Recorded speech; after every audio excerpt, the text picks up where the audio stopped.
All right, what up? We are back. Second time this week. It's your boy, Matt Mason, but we decided to switch it up. Today, we are talking Hyrox Paris Elite 15 doubles qualifiers.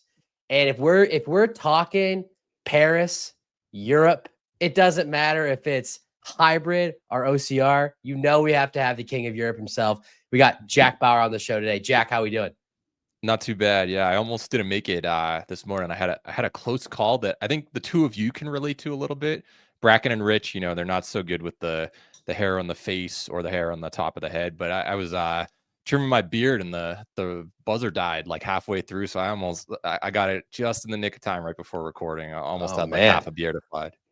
That would have been awesome for the YouTube viewers. Yeah. And yeah, go ahead. Go ahead. I was gonna say, do you guys go left to right, or do you start a certain area? Because like this side was clean, and then the other was like pretty thick. So that's a good question. I think I always look this way, so I go left to right. Okay, but you start like in one direction. You don't like do your chin and then go to the sides. Oh, I shave. I don't use a trimmer. So gotcha. Yeah. And then we needed to bring some controversy to the show, so we got the biggest shit talker in the Elite 15 doubles himself. Marcus Wallace, you know him as Debo. Diva, how we doing? I'm doing great. I am excited to talk some European Hyrox. I might be talking shit on America today, so we'll see. Oh, yeah. Should we lead off with that? We do have one update for those of you who listened to the Miami preview. There's another team we did not know about because we did not have the start list. Harry Sutherland and another Sutherland. I have not done enough research to know if they are brothers. Harry Sutherland and Ben Sutherland are coming to Miami, and they are going to take the third qualifying spot. Ooh, that's a bold proclamation. I'm not familiar. Okay, let's see. The King of Europe, Jack. How fast did Harry Sutherland run recently in Warsaw? Not going to lie, I don't know, but I'm going to guess it was 57 plus or minus 30 seconds. 56. That's such a good guess. So 56, they are coming for a spot, and they are definitely going to be contenders. But you just said that they're for sure getting on. Maybe they're coming for Rich Leo. Who knows? They did run. I'm looking at this now. In Turin, they ran twice. They ran pro doubles and regular doubles. The regular doubles, does anyone want to take a guess at what it was? 50 regular, like open weight? 5106. 50-45. You're looking at high result, you cheater. They ran a 5106 in regular doubles, and they ran a 5242 in pro doubles men. So yeah, I mean, this is good find, Marcus. Good find. And we did not have start list when we recorded the Miami podcast, but now we did heavily preface it with not having start list. Marcus, you said they're coming over from the UK? Yes, they are. I just typed in Ben Sutherland. Apparently he ran at Brown University. Looks like, he's probably in his late 20s at this point. Does that sound about right? Because if that's the case, or right around 29 years old or so, and 15-28 5K back in the day, like he's got wheels. He looks like he is a teams expert. He runs in the 25 to 29 men's pro division. He's got multiple 61s, including on the London course, which, as we know, is not traditionally fast. He's got several sub 60s in the open, and he's got quite a few pretty decent doubles times. So yeah, this is a good find. That is actually two teams with a shot coming over from the UK. So we'll see. It is going to be exciting. Just to add a little clarification on this, right at the bottom, personal ... has brothers Rob and Harry. So you're correct. Right. They are bros. Now we know. There we go. All right, gentlemen, because we do have the start list, this field is, particularly on the men's side, is stacked. This is like Hyrox 2017 meets Hyrox 2025. We've got names we got Tom Hogan on there. We got Dieter on there. We got Peter Schiller, right? We got Lucas Storath. We got all the old names. And then we got plenty of the new. We got Bo Wills. Eugenio Bianchi. We've got John Wynn. We've got Graham Holiday. This is what Hyrox wanted. When they envisioned this race, this is exactly what they were going for. We got so many big names. We've got so much to cover. And unfortunately, we're all recording this in the middle of our day job. So we're going to have to get into it because we got to get right back to it. So I think based on just the sheer volume of men's teams, I think we should start with the men. What do you guys think? Agreed. All right. Jack, you are the master of the data and you are the master of the start list. Do you have something that we can pull up that shows all of the men's teams? Oh yeah, I'm going to be showing this. It might give away a little bit of the discussion, but whatever. Check out. Okay, we don't need it. We don't need to do that. We don't need to do that. We'll do dealer's choice. Debo, where do you want to start? We want to just name all the teams that we know of. I do not have the fancy spreadsheets that Jack has, but I do have a tier list, and I have one S tier team. So I think we got to start with them. Let's have Marcus. You do that, and then we'll fact check it afterwards. Okay. All right. Fair enough. I'm gonna insert a column so that I have like a letter next to them, and that way, you know, if you're saying A tier, B tier, S tier, whatever it is, I'm gonna do it, and then we're gonna check. S tier. Start it off. Yannick, Shapla, and Tim Wenish. Finish. Vinish. Americanized. Is that the S tier? That is S tier. I would agree. I'm going to run away with it. Tim, the way that Tim runs a solo race, and now you give him a little bit of rest, he's just going to keep rolling that whole thing. Tim has gone 51.07 in a doubles pro before with Florian Gast. His PR is 54.31. Yannick's is 56.10. To me, they're the clear favorites. Yeah, and Yannick can run too. Yeah. So like this is a doubles race. Doubles race is a running race, and one of the things that we have seen specifically in doubles right now is the guys that can run the best typically do the best. You think like the reason why Rich and Paleo are arguably top 2 team in the field is because of their running ability. You think about Dearden and JK. Why were they so good? Why were they, right on the world record the first time running together, despite coming across from Glasgow and being incredibly jet lagged? Because they can flat out run. So I think that this is probably fairly accurate. I'm actually looking now. Yannick's run time.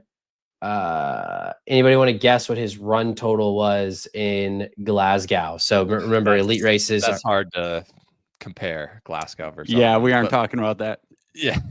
Okay, but we do have other data points though, because we've got other people in the race. So okay, what was Lauren Weeks and what was he? That's kind of what we need to compare. Okay. I'm gonna guess a 28-16. Okay. I'm so just Lauren Weeks, slower than Lauren Weeks. That's all I know. Lauren Weeks' total running time in Glasgow was 30:20. I definitely overestimated him. And Yannick's was 31:10. So he can run. Those included Rock Zone for that, I believe, too. Yeah, this includes Rock Zone. Okay. That does include Rock Zone. Gotcha. Okay, so he can move. I mean, you'd expect that from anybody in the Elite 15 at this point, but that's solid running. But I think Marcus made a really good point about like Tim just being aggressive. This is not a race where you can hope to pick off people. You need to assert yourself up front right away, or you're just out of the race right away. When you trade off with athletes, you don't have enough time to hope that your strength is so much better than theirs in a certain event. So I think that if you're not in contention right away, it's over. And Tim's going to go right to the front. And Yannick has been in the Elite 15 several races by now. Like two of them, they should win this. Yes. Talking about that, the mindset when I ran my first doubles pro race that I went into was this is like jumping from like high school football to college football. Like you get there and the speed's just different. You got to be ready for it out the gate. And he's always first one out the gate, no matter what race he's in. So I think they're going to be, like I said, my favorite. Yeah. Only I didn't realize we were going right into picks. I thought you were just going to name all the teams. Well, they're S tier. Everyone else we can just talk about. Okay. All right. Start naming off tiers. We'll dive into the data after, but just like give me the tiers. This race is so deep. I did hear John Wynn on a podcast. He was sort of dumping on the Australian and American races and saying this one will be so much better. And I hate to say it, I might sort of agree with him, although I was in one of those races. I have like, let's see. I have in my next year, I think I have 7 teams. Okay. I Name think 'em.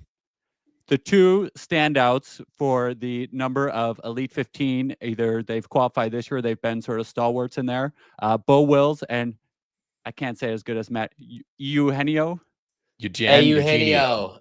and No, John Winning. Eugenio is the Mexican OCR racer. Eugenio is the Italian. Eugenio and Eugenio. Graham Holiday, John Wynn, Bo Wells, and Eugenio. Two solid teams. A+ tier and then A- tier is coming up. Is that what we're doing? You want me to roll through the whole tier? No. You do. Yeah, I want to see like how many you think are in that A tier, and then we'll look at the numbers and fact So check it. these teams I think all have quite a good shot. Neil McMeekin and John Carlisle, Jake Williamson and Aaron Travers, Hitty Wiersma. You're just doing this to make me say all these names. And Thierry Wilgenberg, You're doing a kind of okay job. Aaron Woodman and Danny Ray, and Lucas Storeth and Tiago Lusa. Those are all in the same tier for me. That is wild. I actually disagree with that. So the only problem that I'm having is I can't tell if Tiago is racing. He said that he was, and he posted 4 days to Paris, but I don't see him and Lucas on the start list. That being said, Tiago has run a 50. He's run a 53 pro doubles multiple times with lesser, and this is no disrespect to those athletes, but lesser partners than Lucas Storath. Like, I understand that you may not put Lucas and Tiago in that plus tier right now, just because we haven't seen Lucas this year. And I understand how Jack thinks about power rankings. And I imagine you probably feel the same way, Debo. But I think that Tiago, if we're not putting them in that plus tier, I think that Tiago and Lucas are ahead of these other teams that you just named. And don't forget about how aggressive Lucas is, and Tiago has the credentials at World Championship to know he belongs there. And we did just see Lucas run a 51 with Meg. Yeah. Yeah, he's not going out slow. Tiago's going with them. I do not take mixed doubles into account in these rankings, and I said them last, but I'm not putting them last in this tier. They are all on the same. No, I understand that. I'm just saying I can't believe that I think it's disrespectful to Tiago and Lucas to be grouped in this tier. But that's just my opinion, and that's why we have these shows. So is there anyone else that we missed? I think Marcus was ranking them by age because they're both 40 plus. That's what you're doing. Yeah, did you say Joffrey? Are you putting Joffrey in a lower tier than this? Joffrey would be in a lower tier, unfortunately. Oh, wow. He is all right, keep it going. Joffrey also has a 40-plus partner, so if you want to rank him in the 40-plus division, but... Yeah, but is anybody wall balling faster than that team? I don't think so. Well, some guy set a new world record in it, so maybe that guy. I did see it. What was it, like a 240 wall ball? 41. I saw this. There's no way. That doesn't even make that doesn't even make sense. I don't even think that is that even, Jack, you're the number. That's not even, is that even possible?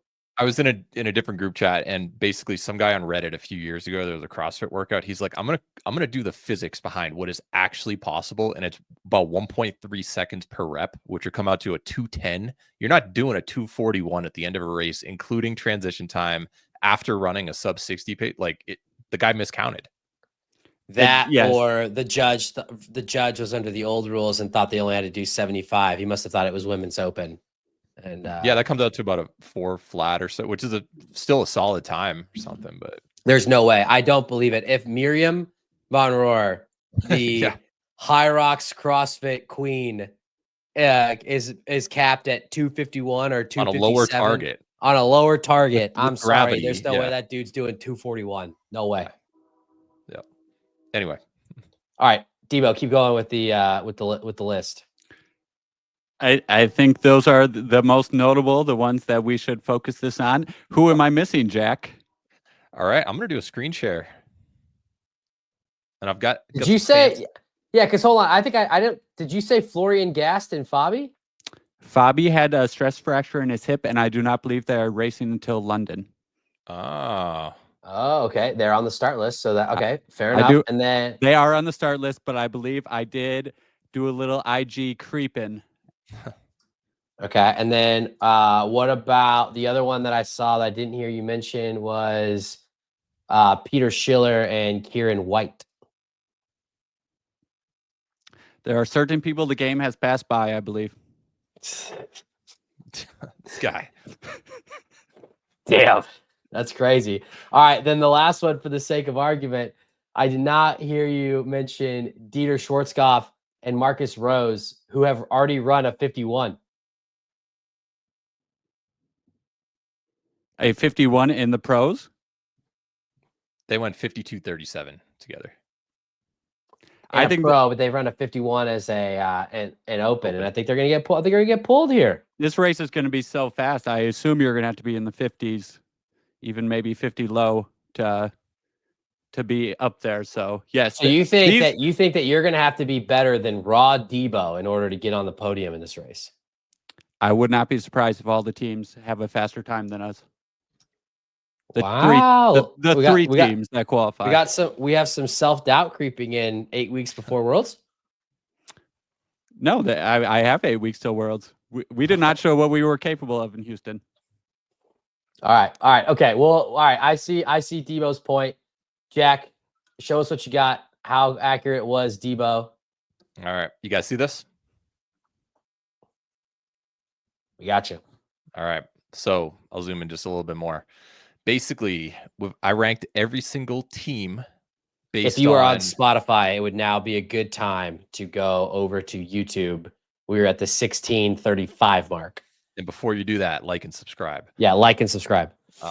Anyway, so I added every single individual, like Yannick and Tim and Bo and Eugenio, just basically their PRs. We have 12 teams when you add up their PRs that are under 2 hours for their pro individual PRs. There are 26 male athletes in this race who have gone under an hour in the pro division. It's ridiculous.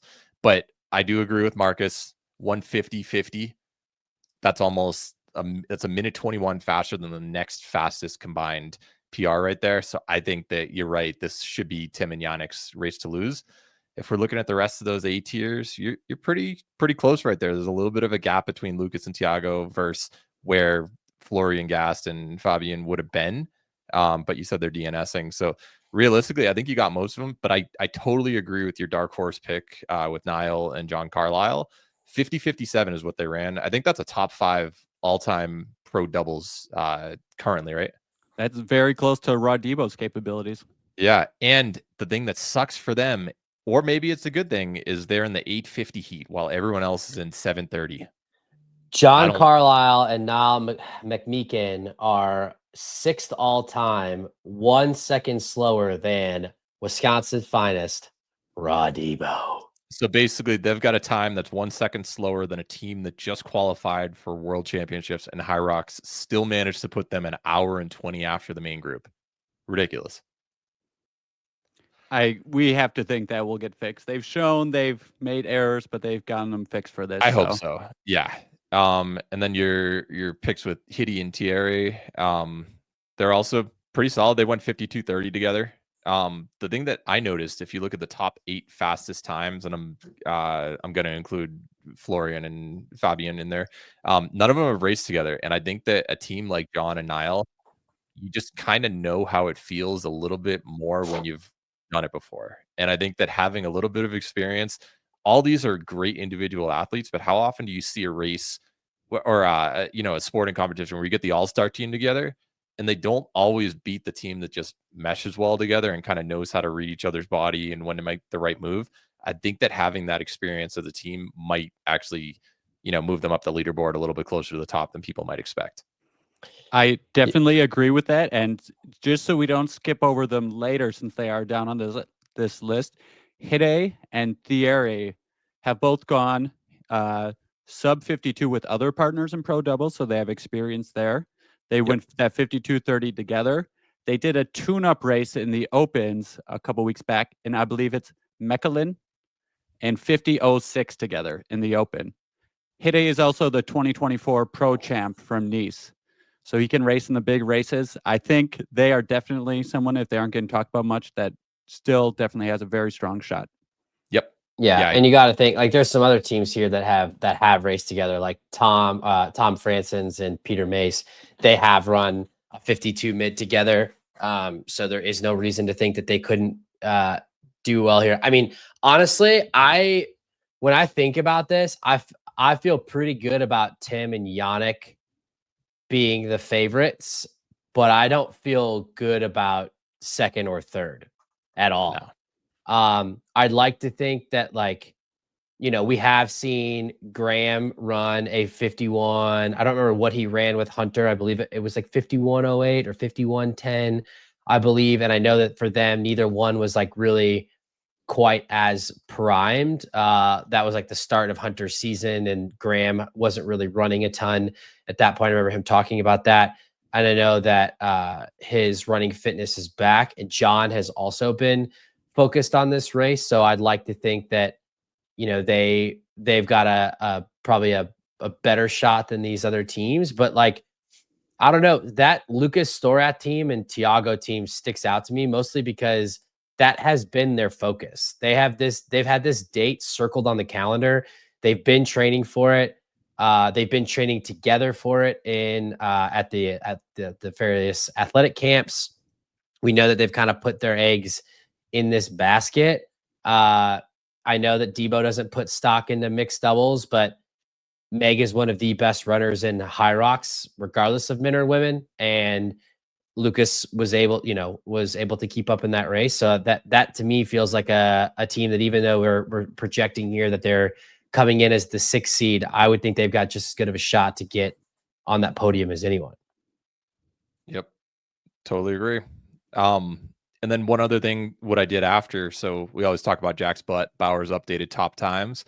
If we look at it, I've actually got Graham and John Wynn slightly ahead of Tim and Yannick when we adjust the two of those. Granted, this is PRs, lifetime PRs, but I think that they're a lot closer than this gap might appear on paper. And we just know how good they are realistically. It's just Graham having, recent injury setback. It sounded like, that might affect the two of them. But yeah, I would also say though, on that team, John Wynn seems to do the best when his back is against the wall, whether that is real or perceived. He made a post earlier it was either earlier this week or last week about how people were doubting he and Graham's ability to be competitive here.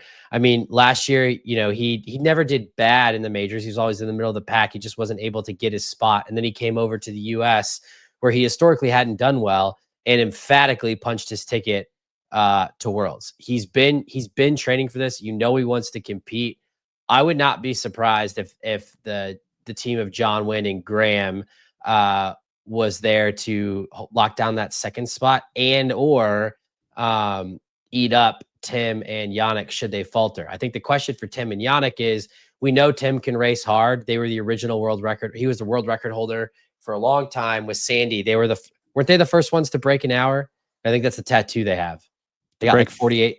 Yeah, break 50. You said an hour. Oh yeah, sorry, an hour. Yeah, Yeah, sorry. yeah. They were the first ones like to break hours. 50. Yeah, sorry. They were the first ones to break 50. They had the world record until Rich Leo took it. And then they have done some Tim is pretty experienced in the doubles race.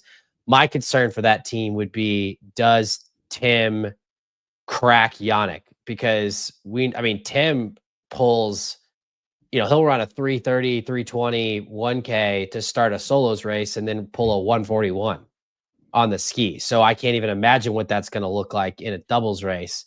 And, could we get into a similar situation where, obviously they'll have to work together, and I don't think they would do it intentionally, but can Yannick keep up with Tim would be my question. One question I have too is, people like Bo Wills, John Wynn, Graham Halliday, they close in races so strong all the time. The trick with doubles is you're a little bit rate limited in those later stations. Farmers carry lunge, wall ball. It's going to be very hard to make up time in those stations. So you need to come out fast because, you can run faster in those later ones, but the stations are going to be tough versus in their individuals where, Bo Wills can come into wall balls and put 30 seconds on everyone. So as long as they come out fast, I think those teams definitely have some of the best shots. And that's a fair point, Debo. I think that's something to take into consideration. Graham and John also fall into that camp of in a solo race, they'll eat you up on sled pull, or they'll eat you up on lunges or wall balls. But given the breaks that these people are getting, I mean, we saw multiple transitions in the Houston race on wall balls, and all the times were still sub 330, right? Because your cycle rate is that much faster. So, fun fact, because I was actually getting ready to say I was curious about Bo and Eugenio, because I just was worried about Bo's run ability. Who do you think had the faster time in Glasgow running, Yannick or Bo? I mean, definitely Bo. He's on hybrid engine. It was Bo. That hybrid. I mean, we used to not talk about Bo as a runner, but Dr. Frankenstein himself, Anthony Parasini, is turning this big old mountain of a man into a runner. And that actually, to me, I think I take back what I said. I think that they might be a podium lock as well. If Bo can run like that, and we know Eugenio can run, that's actually his strength in these Hyrox races. The competition's got to be stout. Do you want to know what though? I know you guys have made some really good arguments. Yeah, we haven't even talked about the team that's going to make the podium. Jake Williamson and Aaron Travers? Nope. Oh, who is it? Do you want me to give away my spoiler alert, or do you want to talk about Jake and Aaron? Aaron Woodman and Danny Ray. Let's talk about Jake. Let's talk about Jake and Aaron. We'll get to it at the end. Yeah. We know that Jake, when it comes to Jake, I think Jake is an athlete that I think we're all kind of just waiting for him to ascend. He's incredibly talented. I wouldn't take anything away from him, but he's kind of been, and I hate saying this because I don't like anybody that can go sub 60 is very impressive. He's kind of stuck in that like 59 low range. He's like, I think he's had like 3 or 4 cracks at it now and basically comes up kind of right there. But we also saw one of the most impressive performances by Jake in the relay. Keep me honest here, but didn't Jake do run 1 in the ski for Team England? Yes, he did, and he hammered it. Also, to keep you honest, he was right there with Hunter. Do you know that he recently set a PR of 57:04 in Glasgow? Jake ran Glasgow?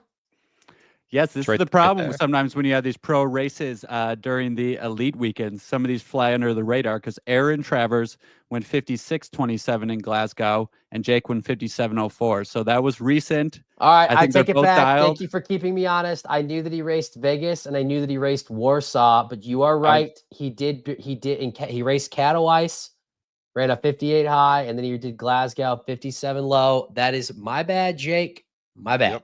Don't forget he was very confident on the mic also about his fitness.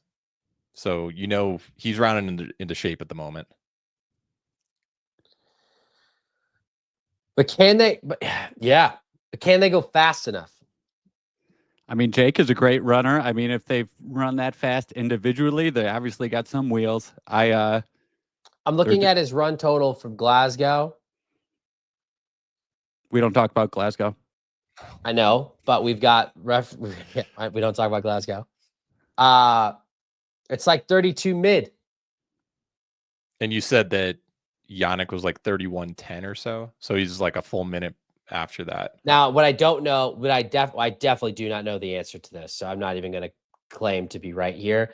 I think that the course was different though, because they had the special run set up for the elites. Yes, they were not doing 4 laps on the pro for that. Yeah. Yeah. Marcus, as someone who has been in Elite 15 or, Elite 15 pro doubles at this point, do you think it's possible for a team that is station heavy to actually make the difference? Or do you truly think it's all going to come down to the run? I mean, there are definitely certain spots you can. We made a big move on sled pull, but I mean, especially towards the back end, I think I would be surprised if there's much movement really once you get off the rower. Exactly. From there, it's all any movement there is really mostly through running. So it's who can really close hard on those runs. Yeah, I was going to say even the best versus the worst ergs, you're at this level, 5-6 seconds, probably farmer's carry, a couple seconds, wall balls. You maybe have 50-50 or someone goes unbroken for 100. You're not going to have much of a gap right there. It's going to be, can you hammer the sleds and run faster than everybody? Yeah, it's gonna, like I said, it's gonna be a running race. Like Yeah. No disrespect to our boy Rich, who has now turned into a weapon on a lot of the stations. But at the time, whenever they initially ran that that first him and Rich or him and Plow ran that first fast time, he wasn't necessarily toward the top end of station time, and neither was Palaio. It was their pure run ability. So, and I mean, I agree. Like, how much time are you really going to get, bro, through wall balls? But the question would be, we know Tim and Yannick are going to take it out hot. You have to assume that Lucas and Tiago are going to go right there with him. I can't imagine all the times we watched Eugenio race, unless Bo is in his ear pulling him back. I cannot imagine that they aren't also right there. We're going to have a pile up early of times, and I would not be surprised if we don't see somebody crack early. Yeah. All right. One thing outside of the people who are racing, I think we need to appreciate also, this race is going off at 7:30 in the morning on Sunday in Paris. An open track, so we want to have all this meat just barreling down, taking people out. It's going to be beautiful. Yeah, Debo, should we meet up and have a Milwaukee's Best at midnight somewhere in a pub and watch this? So if you are in America, at least in Central Time, we basically have Miami going off at about 7:40 p.m. You go to the bars, you hit them up until about 12:31, and then you're watching in Paris. That's what I'm saying. We should go. What we a should Saturday get the other, night! We should get the other half of. We should get the other half of Raw Debo. Go belly up somewhere, a couple Milwaukee's Best, and watch the races. I'm in. Prime viewing experience.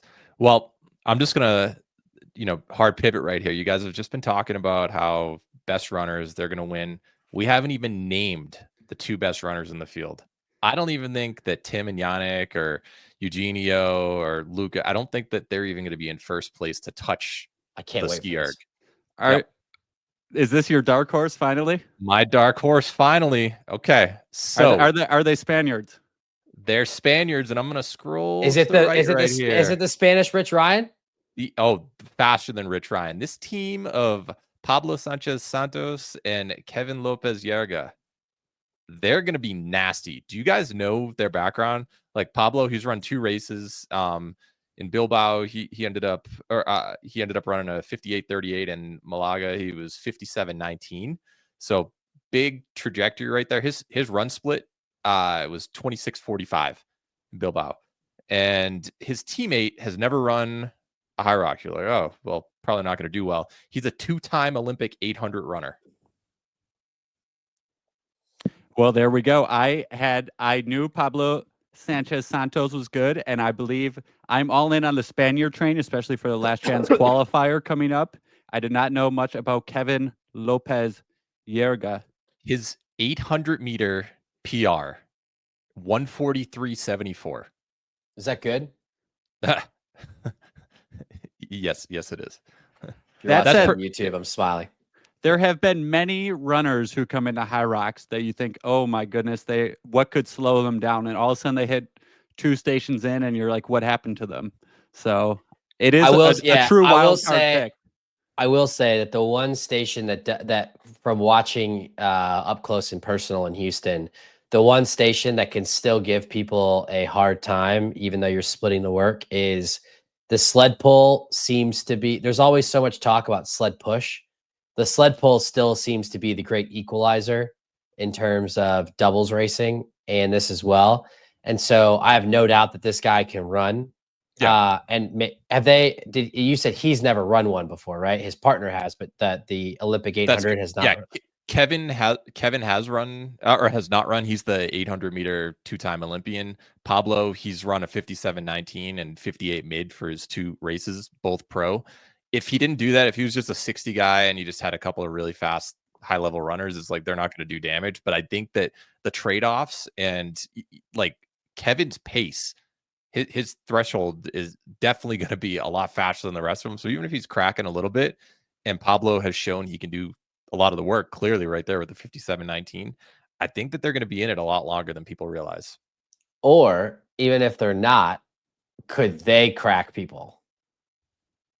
Because Like they You go know, out so fast if that they go everyone else, out, if they go out oh, so crap. fast and they go with them, and then people are hanging on, like that's what I'm saying. We have so many people that like can run and are gonna. We know we're gonna go out hot because we've seen them race 100 times. Yeah, Like I mean, this is gonna be. We're gonna have carnage at some point. and they're in the 730 heat as well, so right where you'd expect them to be. I don't know. I think the race is going to go out faster than we even believe, because it normally goes out crazy fast with Tim in there. I'm just now noticing this. If you're John Carlisle and Niall, you have a distinct advantage of you're going to know what you have to run. Yeah, because it's over an hour later. At that, assuming they don't get put into the 730 heat from their 850, but yeah, they'll see people cross the finish line and have a half an hour basically to think about it. Easy. Like the race might be done before they even start warming up. Yeah, probably not. They're probably on that Debo bicarbonate. They're probably out in the hallway. Hey, I don't take bicarb. Set the record straight. Set the record straight. So I think we need to make some picks. 1, 2, 3. Who's going to Worlds? All right, Matt, Diva, you seem started off. Diva, you seem the most confident. I'm gonna use my host powers. You seem the most confident, Debo. Yeah. How about Marcus? Who's going to lose to you at Worlds? Which 3 have the misfortune of qualifying just to get a beat down in Chicago? There will be 3 teams that are given a chance to defeat Rod Debo in Chicago. Those 3 teams will be Yannick Chapla and Tim, Jake Williamson, Aaron Travers, and John Wynn and Graham Halliday. Those are my 3 picks. Lock it in. This is going to be an incredible race. I think the pro doubles is such a new category. This is going to be the fastest race of all time. The top 10 men's pro doubles times are going to look very different after Sunday morning. You mean after Saturday night and Sunday morning?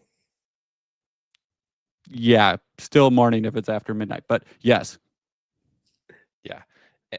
And the other thing to keep in mind is some really good teams are not going to make it. They're probably going to be the ones who make it in London in a few weeks. Yes, it is nice that they have another shot. Although there are teams if they can get in, not even I'm on sure this that race list. has been sold out for months. Yes. Yeah, they'll find a way. If you're running 57s for both of your team members, you're getting in. If you miss this race, all right, Jack, your top 3. Oh, I asked the question. You can do it, Matt.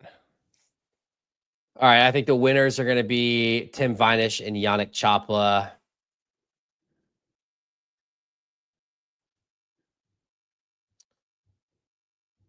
I think in second place, shocking everybody except for me, Tiago and Lucas. And then in third place,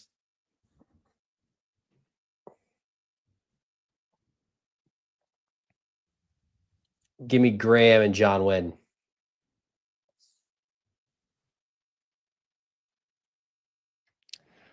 All right, solid pick. It's so difficult just because like Niall and John are in a different heat that I don't know if that's going to work out for them or not work out for them once the course is busier. Like, yes, yeah, the more I think about it, I don't think it's going to work out for them. I think that there's probably an advantage to running with the pack because we saw that in Houston. They all did kind of put the four teams that were racing kind of pulled each other along. Yeah. So I'm going to go Tim and Yannick. I think all 3 of us have them for the win. My gut is telling me that I agree with you, Matt. I think that Lucas and Tiago probably are going to get that second spot this race. But we don't have them officially in the start list, right? This is kind of just word of mouth why we're including them. Or did you guys? For your picks too, it looks like they already did adjust Neil and John there in the 730 heat now. Okay, good. If that changes anything. Absolutely belong to be there. So, but can you confirm that Lucas and Tiago are in fact in the? Yes, Tiago just posted today. 4 days till Paris. Oh man, I'm actually going to go. All right, Tim and Yannick 1, Eugenio and Bo in second place, and I'm going my Spanish guys. I'm going Pablo and Kevin in third. I think they're going to pull it off. Oh. Jack, the real dark horse. Super dark horse. But I mean, honestly, like Dylan and his partner, they didn't have the name recognition. They still did really well in Houston. Can we eventually need to stop calling him Dylan's partner, right? Jeremy McConnell Cook. I forgot his last name, so that's why I didn't mention it. But yeah, I've heard everyone just Jeremy. say Dylan's partner. We no longer have an American bias on this show. Yeah, that's right. Yeah, we are men of the Europeans. Probably doing a whole All episode. right, Debo's got Tim, Yannick, Jake, and Aaron, John and Graham. I have Tim and Yannick, Tiago and Lucas, John and Graham, Jack, Tim and Yannick. Who was your second place team? Eugenio and Bo. Eugenio and Bo. And then it was Kevin and Pablo rounding out Jack's top three. All right. I can't wait. This is going to be an explosive race. It's going to be exciting to watch. All right. We should switch over and talk about the women. Debo, did you tier them? There are a lot of very good racers in this. I do not have a tier, but I think That's there. fine. Yes, Jack, do you want to pull up your? teams. You want to pull up your sheet? It's not as deep as the men's field, but it will be a good race nonetheless. I think you're overlooking some teams, maybe, Matt. I think we're about to find out. We're about to find out. Couple teams where the PR doesn't necessarily predict how they're going to finish. Okay, well, Debo, for the record, Jack's sheet for the men went past the screen, and we could see all the names here. Yeah. So, and those are teams that had, both athletes have a pro individual mark.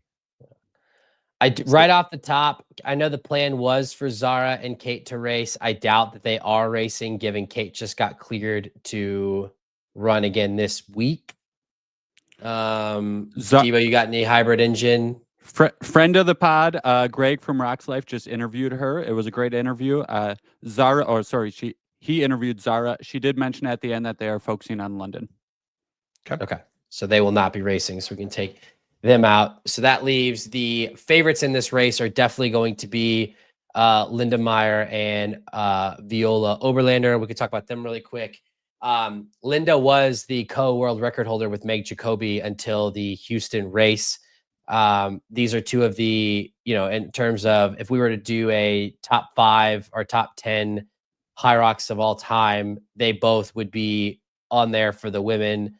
They might even both be top 5 athletes. Top 5 athletes on that list. We know that they can both station.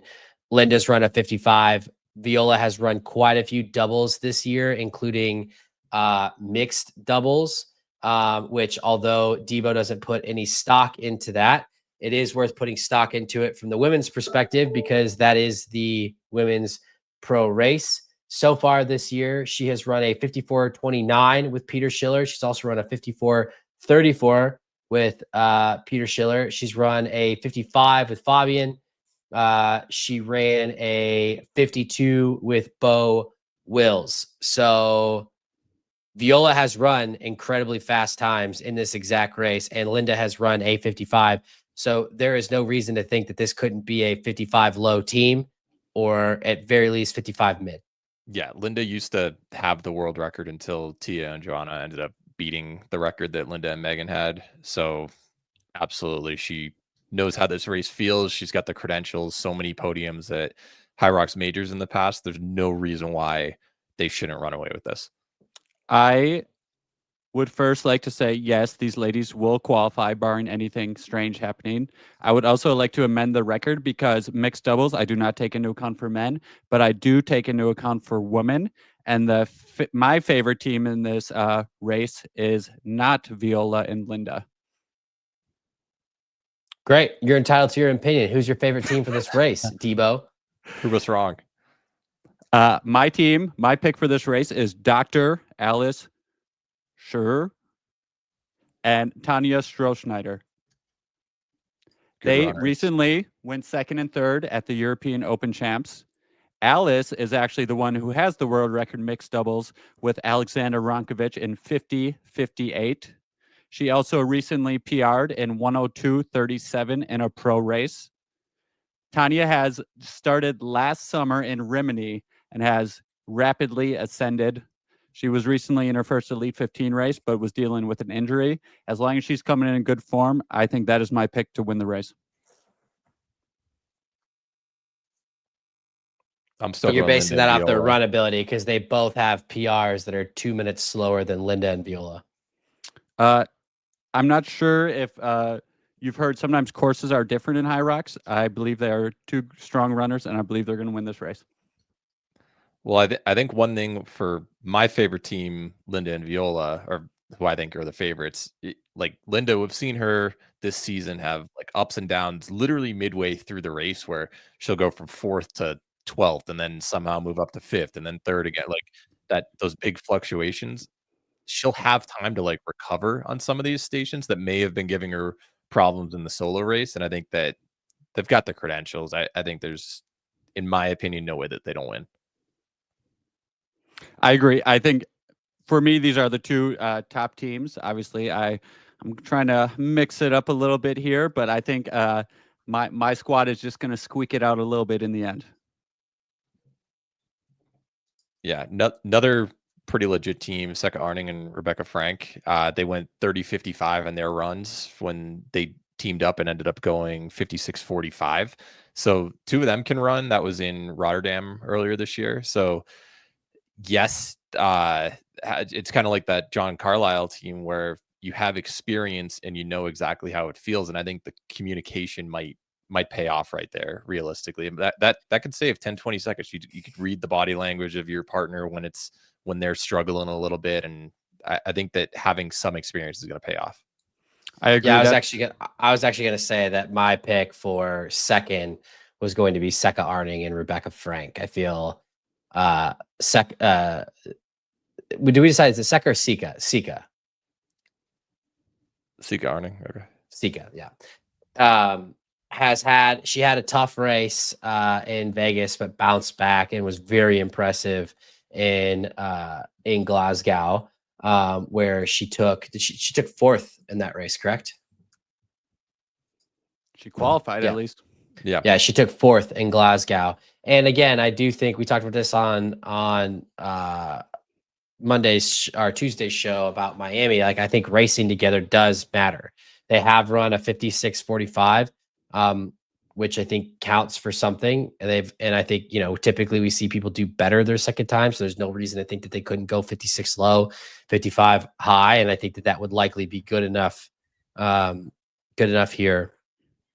I do agree. Go ahead. Oh, I was going to just ask him a question about the back and forth, like having experience with a partner, but you can finish your thing. No, I was done. Hit me, okay. Jack. All right. So you and Dawson, clearly a lot of communication history. You train together. I'm not saying that these athletes necessarily train together, but how much like unspoken during the race, like did you just kind of knew what to do because you had that teamwork as opposed to just simply being really high level athletes? How much of a difference do you think that just having that prior communication really did actually make a difference? It definitely made a difference. We did adjust some things on the fly. That said, one thing we did adjust was how we broke up the row. And when we did that, Dawson had trouble getting out of the rower. So there are certain things you cannot account for coming into the race. But it was good. I know, especially on the runs, sort of knowing how your partner's going to pace. I've gotten used to just trying to run behind him, even when we do training. So stuff like that can definitely save you seconds in the end, which is really what these races could come down to. If we are going to talk about how well you know your partner, I don't think we can leave off 2 sisters on this list. The VandenLindenLoof sisters. That was perfect. VandenLindenLoof. Second at the European Open. They currently have a top 10 all-time pro doubles women's time in 58.11. And Margot recently went 61-36 in Maastricht, and that was her pro women's debut. So not only are they sisters, they have the communication. They probably don't even have to talk in a race. They just know what they're going to be doing. and they have legit times as well. They are good. They got second in the world last year in the women's doubles and Nice. My question for the VandenLindenLoofs, I think I said that right. My question for the VandenLindenLoofs is, do they have the top end to be able to get that third spot? Because they have raced multiple pros at this point, pro doubles, and their last 3 pro doubles are in order from most recent to latest: 58-11, 58-18, 58-48. I really do think that if you want to get on the podium in this race, I think you're going to have to be, I think 56 mid is going to be stretching it. I think that, I personally think that Linda and Viola will get under 56. I would imagine that Tanya and Alice will give it a run there. And like I said, we already know that Sika and Rebecca are in that 56 mid range and could probably work their way down as well. So again, I think that's a good dark horse and they could be right there. My question would be, do they have the top end speed required? Yeah, Margot, it's her race in Maastricht was basically 8:24 of rock zone and 27:28 of running. So that's just a hard thing to believe realistically, but she was about Is 36 there a station missing? most likely. But yeah, so about 36 minutes for the run plus rocks for her, and then her sister Charlotte, she was 32:03 during Rotterdam, and then 4:02, so she was about 36 flat. So it's basically is 36 flat good enough as for the run plus rock zone against some of these other athletes. Oh, interesting. A station is not missing. Yeah. So maybe she had a blow up. Yeah, but I'm thinking you kind of need to be more in that 34 and a half range to have the top end speed against some of the faster women in this field. But they have something no one else has: Experience. a sisterly bond, Jack. Yeah, or a really long last name. Had a great last name. Oh, no. Scroll down. Look at number 17 right there. Angelique and Sandra Chetino, sisterly bond. So dual sisters. And it looks like I think 2 Bolas sisters as well. Wow, 3 sister teams. You know, some other notable names in this race: Ancha Hardes and Jennifer Nicholas. I don't think that we should count them out. Ancha has run a 54 with Tim, a 55 with Florian Gass. Jennifer Nicholas has run she actually ran a 56 with Sika. Fun fact. So now that I'm saying that, I mean, maybe we got a 4-horse race here. Yes, I believe that they are definitely in there. Ancha, I mean, she's been Elite 15 for the past 2 seasons. She is also recently an Adidas athlete, so she's got that Adidas bump. Good to see them in the space. She's going to be wearing those Adios Pro 4s for sure. Talking about mixed doubles, they do count for 153.08. Doubles champ with Fabian Eisenlauer in Nice last year. So yes, they are definitely going to be in the mix for sure. Fabian's he was Alex's partner, right? For when they set the record. Yeah. So yes. Yeah, I'm sure he doesn't choose his partners, just randomly. Like clearly he selected her because of her ability. Yeah, so I would say looking at this, I feel like podium threats. Keep me honest here, Jack, unless I'm missing some dark horse that you've got. I think Kate and Zara would be the favorites, but given that they're not there, Linda, Viola, Tanya, and Alice, Ancha and Jennifer, Sika and Rebecca. Although we did skip over Jana Liebenstedt and Simone Feld. Do we feel like they're a contender in this? I mean, they'll definitely be in the mix on paper. Like Jana has run 62 mid and Simone 64 and a half. So the two of them clearly have wheels that their PRs are right in line with several others on the list. Yeah, it looks like Jana's run a 55 flat with Patrick Mertens, and then Simone has actually run she has run with Marcus Funkin and Elta Hupkis. I'm probably saying that wrong. And has run a John Wynn. 53. Yeah. 53 mid. So actually, you know what? I'm going to take that back too. So we kind of skipped over them. And I think that's American bias showing. Honestly, now that I'm saying this out loud, I think that everybody 2 through 7, with the exception of the VandenLindenLoofs, I think is realistically a podium threat. Yeah, Simone, when she partnered up with John Wynn in Nice for mixed doubles last year, she went 28-46 on the runs. Like, she's got wheels, and I think that that's going to pay off big time in this race.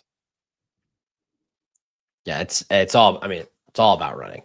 And there is another team sitting at number 9, Jezebel Kremer and Munza Sierra. Munza has like 7 or 8 Deca wins over in Spain. She came over and beat several of the top names when she did Deca World Champs last year. I think she was about 5th or 6th. And Jezebel, she's been an Elite 15 qualifier. I know she's definitely on the wrong side of 40, but she's got some really strong performances. We don't age shame here. Joffrey. We don't age shame here, Jack. So what? We don't age shame here. We don't age shame. Yeah. Jezebel, I hear you. I would have the same concerns. I'd have the same concerns that I have with the VandenLindenLoofs, which is, do they have the get up potential? Jezebel has run a 53-56 with Joffrey one time. The two of them did team up and go 59-02. So we do have a data point for that. Yeah. So they've gone, she has run a 53 high, but that was beginning of last year, 2024. It's been a while. She hasn't really put up, oh, no, never mind. She ran a 53 high again in Toulouse and then in Vienna. So she has run 53s with Joffrey, but looking at some of her doubles women's times, it looks like her fastest doubles women's time is a open doubles, which was at 55 mid. And to your point, she has run with Rebecca. Or no, sorry, she has run with Munza, and it's a 59. So I don't know. Yeah. I don't know if they're going to have the speed required. I think since we do have a data point, that could have been after, doubling on the weekend. They'll probably be a little bit faster realistically, but yeah, 59 is not the same as 56 in this category. Yeah, I think that they're gonna need to drop 3 minutes in order to be competitive. It's gonna be hard. Could they do it? I'm not gonna put it. I'm never gonna disrespect an athlete. They totally could. I just don't know how likely it is. Yeah. All right, time to make some picks. All right, Jack, you go first since you went last time. Okay. I'm gonna go Linda and Viola taking the win. I think they'll probably win by 30 to 40 wall balls. That's my guess. Whoa. Second place. This is what I'm real. There's some really good teams out there. I think I'm gonna go Sika Arning and Rebecca Frank for second place. They've teamed up before. That 56-45 is pretty legit, even if their individual PRs might be a few minutes behind. But I mean, Sika just got 4th place with the most recent major, and Rebecca can run. I think that's a dangerous combo. Third place, I think I'm actually going to go Yana and Simone. Just running ability once again. Like 62-38 for Yana is no joke. 64-36, and being able to run in the 28s with Jonathan Wynn as your partner for Simone. I think that's a great combo. So I'm picking them as a dark horse for third.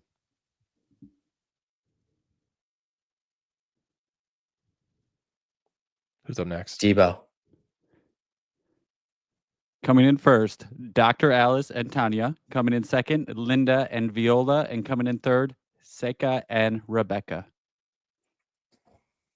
To the point. All right. I got Linda and Viola 1.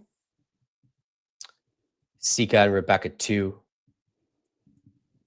Yana and Simone 3. Good picks. Either I'm going to look good or I'm going to look like I was way off on this one. I think honestly now I don't even feel good about this. I You think can't change it. I'm not going to change it. All I'm saying is that I think that these are all really equally like these are very equally distributed. This is very equally distributed talent amongst really all of them. I mean, this could be the difference in like their pack racing and like who can hang on, right? Like, I mean, we're gonna see.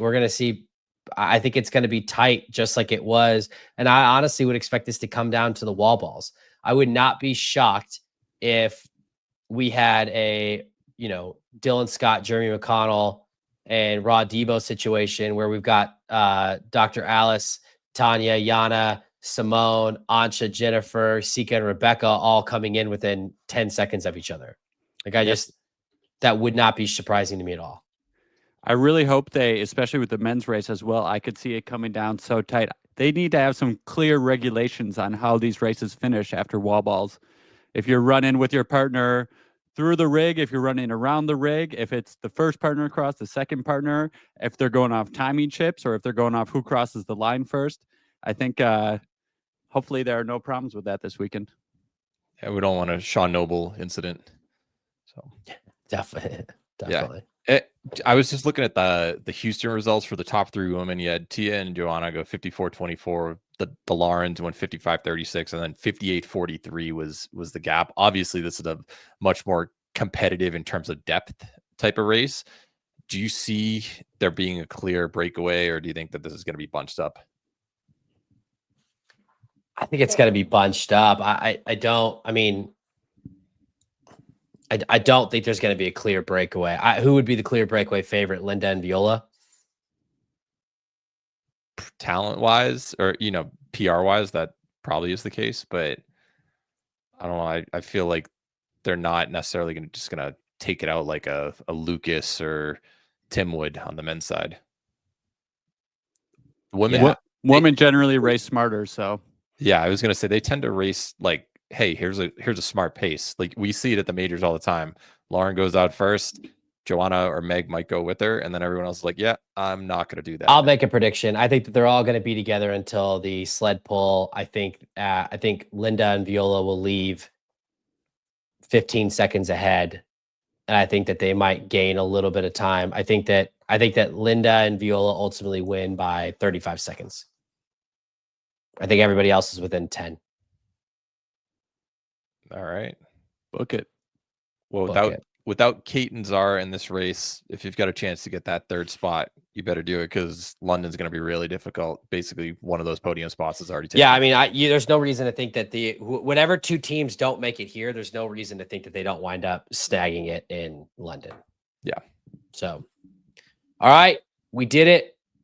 2 episodes this week. Blessing your feeds.